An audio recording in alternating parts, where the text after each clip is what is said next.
ለእናታችን ለቅድስት ኪዳነ ምሕረት ዓመታዊ የቃል ኪዳን በዓል በሰላም አደረሰን አደረሳችሁ። የተወደዳችሁ የእግዚአብሔር ቤተሰቦች፣ የእናታችን የቅድስት ድንግል ማርያም የአስራት ልጆች እንደምን ሰነበታችሁ? ዛሬ ከቀናት ሁሉ ለየት ስላለች ቀን የተስፋ ብርሃን ስለበራባትና የምሕረት ቃል ኪዳን ስለፈሰሰባት ታላቅ ቀን መንፈስን የሚያድስ ለየት ያለ ቆይታ ይዘንላችሁ ቀርበናል። በስመ አብ ወወልድ ወመንፈስ ቅዱስ አሐዱ አምላክ አሜን። የሰው ልጅ በኃጢአት ማዕበል ሲንገላታ የነገ ተስፋው በጨለማ ሲዋጥ አንዲት ብርሃን ከሩቅ ትታያለች። ያች ብርሃን የካቲት 16 ናት፣ ኪዳነ ምሕረት። ኪዳን ማለት ውል፣ ስምምነት፣ መሐላ ማለት ሲሆን ምሕረት ማለት ደግሞ ይቅርታ፣ ርህራሄ ማለት ነው። ስለዚህ ኪዳነ ምሕረት ሲባል ስለ ይቅርታ የተደረገ ስምምነት፣ ስለ ርህራሄ የተገነባ መሐላ ማለት ነው። ይህም በዓል ከ33ቱ በዓላተ እግዝእትነ ድንግል ማርያም አንዱ ነው። እነዚህ በዓላት በዝርዝር ስንመለከት በነሐሴ 7 ቀን እመቤታችን የተጸነሰችበት ዕለት ነው። ነሐሴ 16 ስጋዋ የፈለሰበት ወይንም በልጁ ኃይል ከሞት ተለይታ የተነሳችበትና ወደ ሰማይ ያረገችበት ዕለት ከነሐሴ 17 እስከ ነሐሴ 21 ድረስ ለ5 ቀናት እንደ ልጇ ትንሣኤ የተከበረበት ነው። መስከረም 10 ስጋን የለበሰች የምትመስለውና ብዙ ተአምራት ታደርግ የነበረችው የእመቤታችን ስዕል ጼዴንያ ወደ ተባለ ሀገር ገብታ የተቀመጠችበት ዕለት ነው። መስከረም 21 ቀን አርዮስን ለማውገዝ በ326 ዓመተ ምህረት በኒቅያ የተሰበሰቡት ቅዱሳን ከሚያዝያ እስከ መስከረም 21 ቀን ድረስ በመሆኑ የመስከረም ማርያም ወይንም ብዙሃን ማርያም ተብሎ በዓሏ ይከበራል። እንዲሁም አፄ ዘርዓ ያዕቆብ የክርስቶስን ቅዱስ መስቀል ወደ ግሸን ደብረ ከርቤ ገዳም በመስከረም 21 ቀን ስላስገቡ ምዕመናን በዓሉን በግሸን ማርያም ያከብሩታል። ጥቅምት 21 የምትታሰብበት የግዝት በዓል ነው። ህዳር 6 ወደ ግብጽ ሀገር ተሰዳ ስትመለስ ጉስቋም በምትባል ሀገር ገብታ ያረፈችበት ዕለት ነው። ህዳር 21 ጽላተ ሙሴ አክሱም ቤተ መቅደስ ተሰርቶላት በክብር ያረፈችበት ነው። ዳግመኛም ካህኑ ዘካርያስ የእመቤታችን ምሳሌ የሆነውን የመቅረዝ ፋና ሲበራ ያየበት ዕለት ነው። በታኅሳስ 3 በ3 ዓመቷ ወደ ቤተ መቅደስ የገባችበት ዕለት ታኅሳስ 21 የምትታሰብበት የግዝት በዓል ነው። ታኅሳስ 22 ብስራተ ገብርኤል ወይንም ቅዱስ ደቅስዮስ እመቤታችን ጌታን የጸነሰችበትን የመጋቢት 29 ቀንን በዓል በዚህ ዕለት ያከብርበታል። ታኅሳስ 28 ጌታችንን የወለደችበት የመታሰቢያ በዓል በ4 ዓመት አንድ ጊዜ ወርሃ ጳጉሜ 6 ቀን ስትሆን ልደት በ28 ስለሚውል ታኅሳስ 29 ጌታችንን በድንግልና የወለደችበት የመታሰቢያ በዓል ነው። ጥር 21 እመቤታችን በ64 ዓመቷ ያረፈችበት ዕለት። የካቲት 16 የዛሬዋ ዕለት ከልጇ ታላቅ ቃል ኪዳንን የተቀበለችበት ቀን። የካቲት 21 እና መጋቢት 21 የምትታሰብበት የግዝት በዓል። መጋቢት 29 ጌታችንን የጸነሰችበት ጥንተ በዓል። ሚያዝያ 21 የምትታሰብበት የግዝት በዓል ነው። ግንቦት 1 ቀን እመቤታችን የተወለደችበት ዕለት። ግንቦት 21 ደብረ ምጥማቅ በገሃድ ተገልጻ ታላቅ ተአምራት ያደረገችበት። ግንቦት 22 እና 23 በደብረ ምጥማቅ ለተሰበሰቡ ምዕመናን በግልጽ በመታየት ትነጋገራቸው እንደነበር የሚከበር በዓል ነው። ግንቦት 24 እመቤታችን ተወዳጅ ልጇን ይዛ ከአረጋዊ ዮሴፍና ሰሎሜ ጋር በመሰደድ ግብጽ ሀገር የገባችበት ዕለት። ግንቦት 25 ተወዳጅ ልጇ የደረቁ በትሮችን ተክሎ በተአምራት ያለመለመበት ዕለት። ሰኔ 8 ልጇ ወዳጇ ከደረቅ አለት ላይ ውሃ ያፈለቀበት። ሰኔ 20 ጌታችን ተገልጦ ሐዋርያቱን ሰብስቦ በስሟ ቤተክርስቲያን የሰራበት ቀን። ሰኔ 1 ቅዳሴ ቤቷን ያከበረበት ዕለት ነው። ከዚያም ሐምሌ 21 የምትታሰብበት የግዝት በዓል ነው። ታዲያ ይህች የካቲት 16 ቀንን ልዩ የሚያደርጋት ምክንያት የክርስትና ሕይወታችን የመጨረሻ ተስፋ የተጣለበት ቀን ስለሆነች ነው።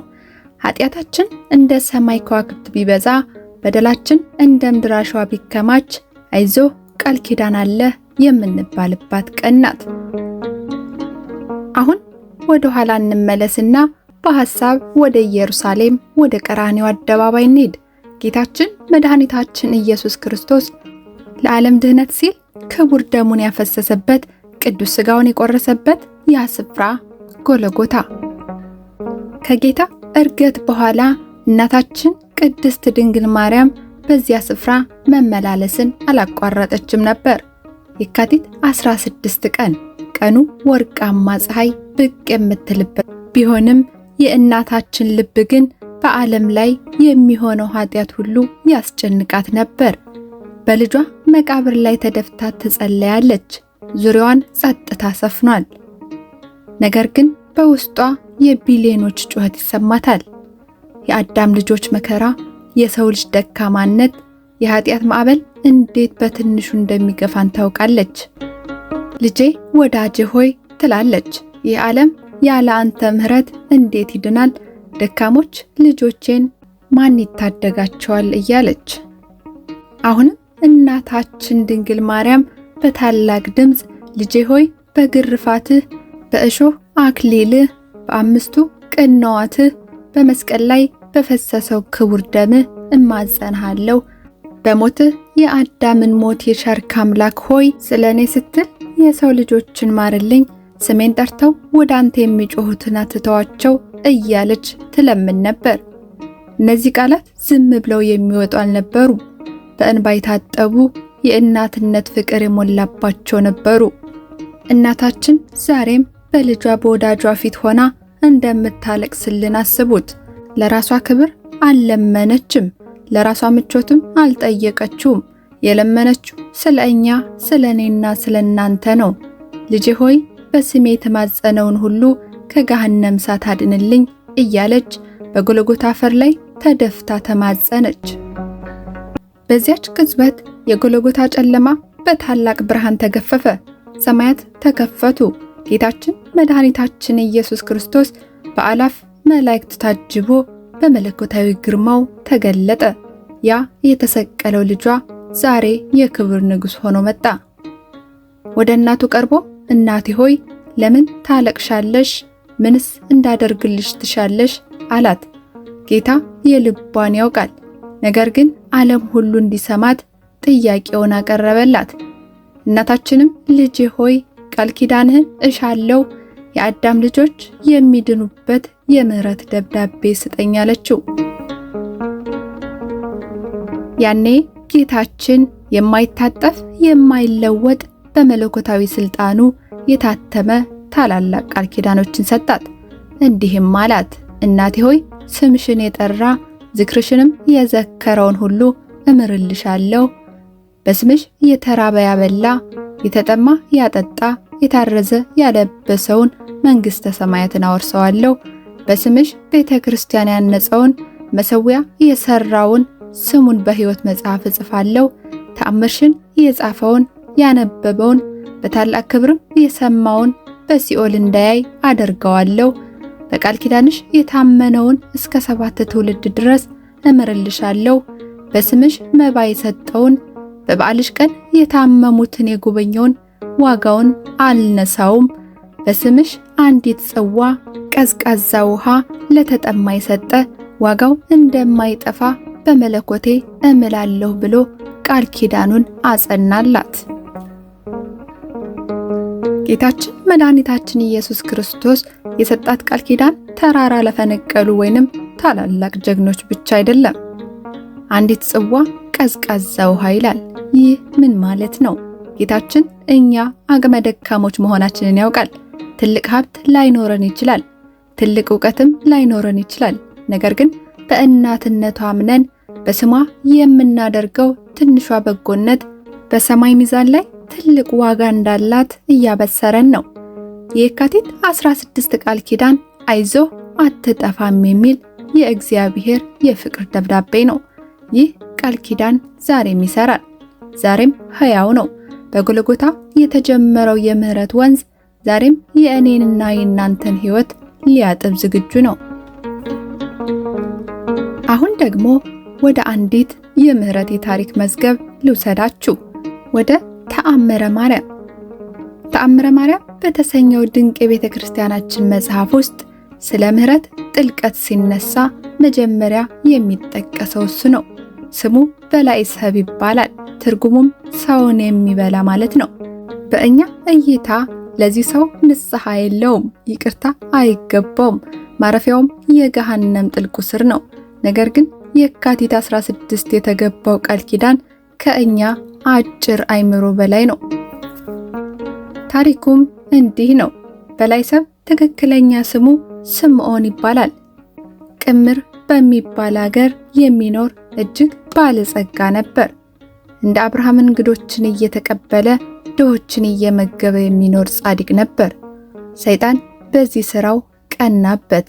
ሊፈትነውም በሶስት አረጋዊ ሽማግሌዎች ሥላሴ ነን ብሎ ተገለጠለት። ልክ እንደ አብርሃም ሐዋርያው ጳውሎስ ሰይጣን የብርሃን መልአክ መስሎ ይመጣል እንዳለ እርሱም ሥላሴ መስለውት ተቀበላቸው፣ ተንከባከባቸውም፣ ምግብ አቀረበላቸው።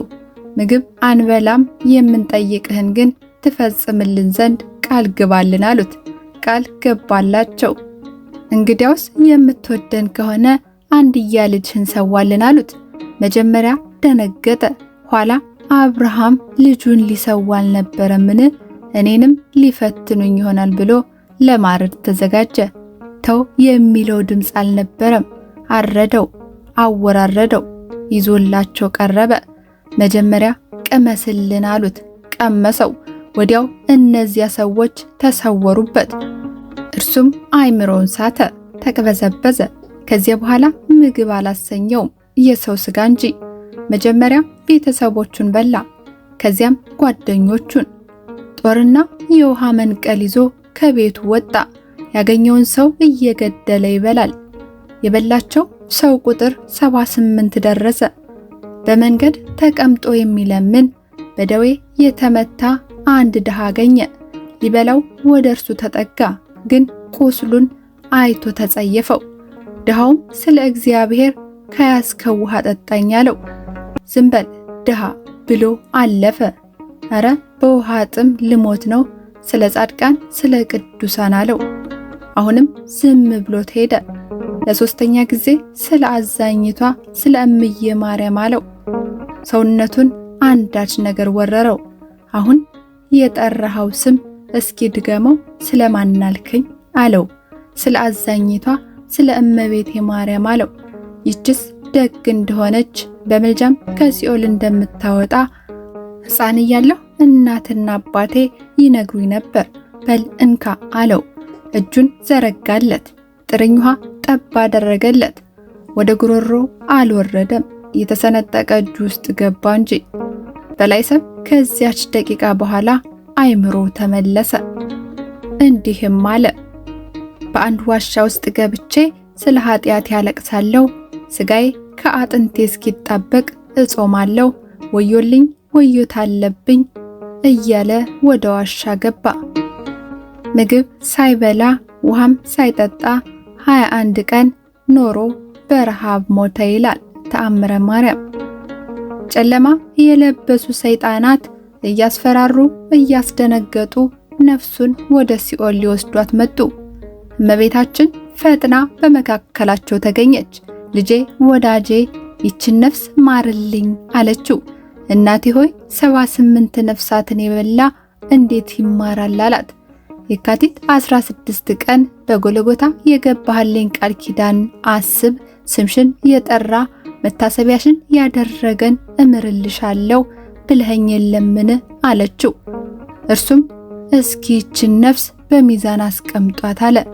ቢያስቀምጧት ጥርኝ ውሃው መዝኖ ተገኘ። ስለ አንቺ ስል ምሬያታለሁ፣ 7 ቀን ሲኦልን አስጎብኝታችሁ ወደ ገነት አግቧት አላቸው። ቦታሽ ይህ ነበር እያሉ ሲኦልን አስጎብኝተው ወደ ገነት አስገቧት።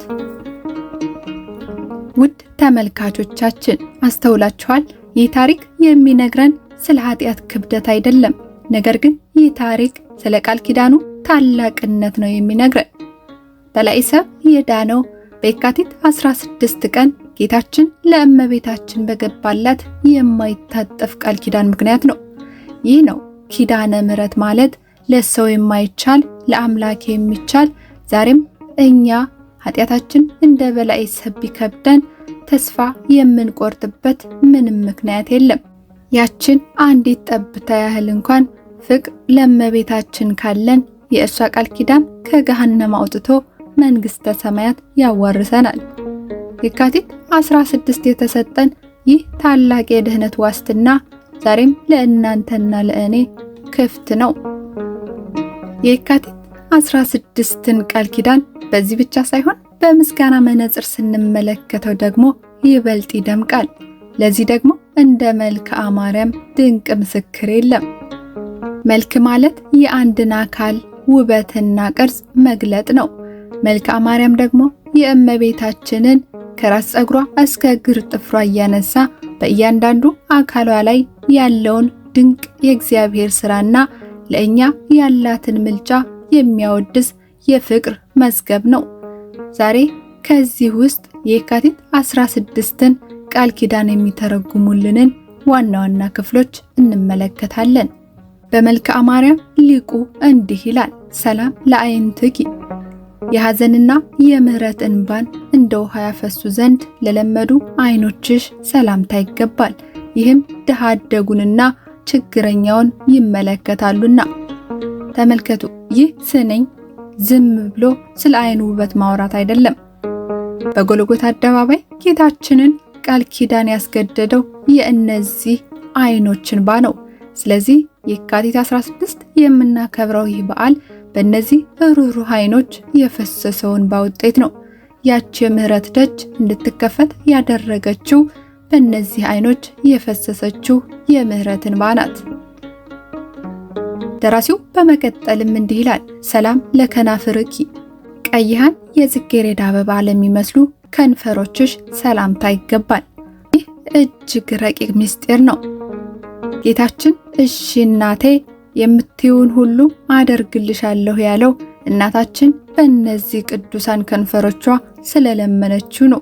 የእሷ ከንፈሮች ለእኛ ለኃጢአተኞች የምህረት ቃል ኪዳንን እንዲሰጠን አደረጉ ማለት ነው። ከእርሷ ከንፈሮች የወጣው ልመና እንደ ጠል የሚንጠባጠብ ነው። ጠል በረሃን እንደሚያረሰርስ የእሷ ቃል ኪዳንም የደረቀውን የሰው ልጅ ሕይወት ያለሰልሳል። የካቲት 16 ቀን ሰማይና ምድር የተስማሙት በዚህ ከንፈሮች በተደረገው የውል ስምምነት ነው። በተጨማሪም ሊቁ የእመቤታችንን ማህፀን እንዲህ እያለ ያመሰግናል፣ ሰላም ለማህፀንኪ፣ የእግዚአብሔር መቅደስ ለሆነው ማህፀንሽ ሰላምታ ይገባል። እመቤታችንም ልጇን ልጄ ወዳጄ ሆይ ሰማይና ምድር ሊወስኑ የማይቻላቸውን አንተን 9 ወር ከ5 ቀን በተሸከመችህ ማህፀኔ ቃል ኪዳን ትገባልኝ ዘንድ እማልድሃለሁ እያለች ለምነዋለች። ጌታችንም ልመናዋን ቸል ሳይል ለድንግል ማርያም ቃል ኪዳን ሰጣት። ምክንያቱም 9 ወር ከ5 ቀን በማህፀኗ በመሸከሟ እርሱን በመውለዷ ጡቶቿን በማጥባቷና በመንከባከቧ የመጣ የእናትነት ደሞዝ ነው። በመልክአ ማርያም ውስጥ የምናየው የእያንዳንዱ አካሏ ውዳሴ በመጨረሻም ወደ አንድ ነጥብ ይመራናል። እርሱም የሰው ልጅ ሁሉ ድህነት ነው። የካቲት 16 ቃል ኪዳን የረቀቀው በእመቤታችን መላ አካል በህመሟ፣ በእንባዋ፣ በማህፀኗ ዋጋ ነው። ስለዚህ እናስተውል። መልክአ ማርያም ስንጸልይ ዝም ብለን ቃላትን መድገም ሳይሆን በየካቲት 16 ቀን የተሰጠንን ያንን ታላቅ የምህረት ውል እናስታውስ። ውድና የተከበራችሁ አድማጭ ተመልካቾቻችን በእስካሁኑ ቆይታችን የጎልጎታውን ታሪክ ሰምተናል። የተአምረ ማርያምን ማስረጃ አይተናል። የመልክአ ማርያምን ውዳሴና ጥልቅ ምስጢርም አድምጠናል። አሁን ግን አንድ ትልቅ ጥያቄ ወደ ሁላችንም ልቦና ይመጣል። ይህ የካቲት 16 ቃል ኪዳን ዛሬ ለእኔና ለእናንተ ምን ትርጉም አለው? ለሺህ ዓመታት የተነገረ ታሪክ ብቻ ነው ወይንስ ዛሬም የሚሰራ ዋስትና ያለው ነው? ወዳጆቼ ዛሬ ዓለማችን በጭንቀት ማዕበል እየተናወጠች ነው። ጦርነት፣ ረሃብ፣ በሽታና የሞራል ዝቅጠት በየአቅጣጫው ከበውናል። በግል ሕይወታችንም ቢሆን በኃጢአት ቀንበር የዛልን፣ በኑሮ ሸክም የጎበጥን እግዚአብሔር ሰምቶኛል ወይ ብለን ተስፋ የመቁረጥ አፋፍ ላይ የደረስን ልንኖር እንችላለን። ነገር ግን የዛሬዋ የካቲት 16 ዕለት መልእክቷ አንድ ነው። አይዞህ እናት አለችህ ወይንም አይዞሽ እናት አለችሽ ነው። ያ 78 ነፍሳትን የገደለውንና ለምረት የማይበቃ የሚመስለውን በላይ ሰብን ያስማረች እናት እኛንም አትተወንም። እሷ የቃል ኪዳን እናት ናት። ቃል ኪዳን ደግሞ በውል የታሰረ የማይፈርስ መሐላ ነው። ልጅ ሆይ ማርልኝ ብላ ስትለምን ጌታ ደግሞ እሺ እናቴ ብሎ የተፈራረመባት ዕለት ናት። ስለዚህ ሁኔታዎች ቢከብዱም ቃል ኪዳኑ ከሁኔታዎች በላይ መሆኑን አትዘንጉ።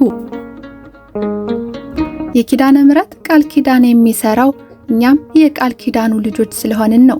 ቃል ኪዳኑን ወደ ሕይወታችን የምናመጣበት መንገድ ደግሞ በስሟ ርኅራኄን ማሳየት ማለትም ጌታ በስምሽ የተራበ ያበላ የተጠማ ያጠጣ ብሎ ቃል ኪዳን ገብቷል።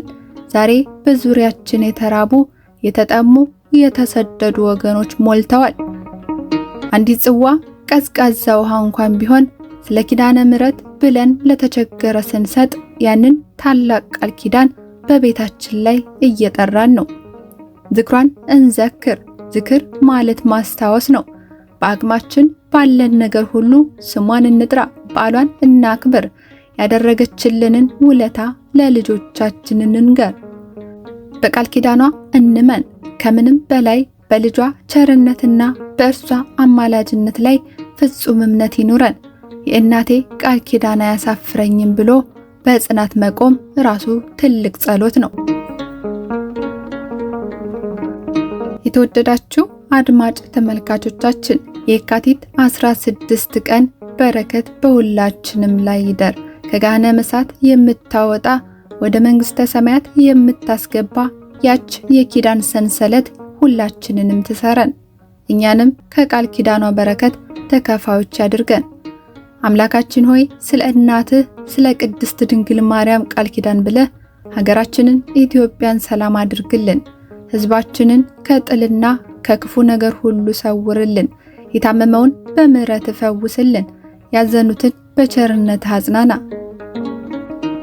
ይህንን ቪዲዮ ለወዳጅ ዘመዶ በማጋራት የቃል ኪዳኑ ተካፋይ እንዲሆኑ ያድርጉ። ለቻናላችን አዲስ ከሆኑ ሰብስክራይብ በማድረግ ቤተሰብ ይሁኑ። ሐሳብ አስተያየቶንም ከታች ያስፍሩልን፣ እናየዋለን። ሰላም እግዚአብሔር ከሁላችን ጋር ይሁን። በቀጣይ ቪዲዮ እስከምንገናኝ ደህና ሰንብቱ።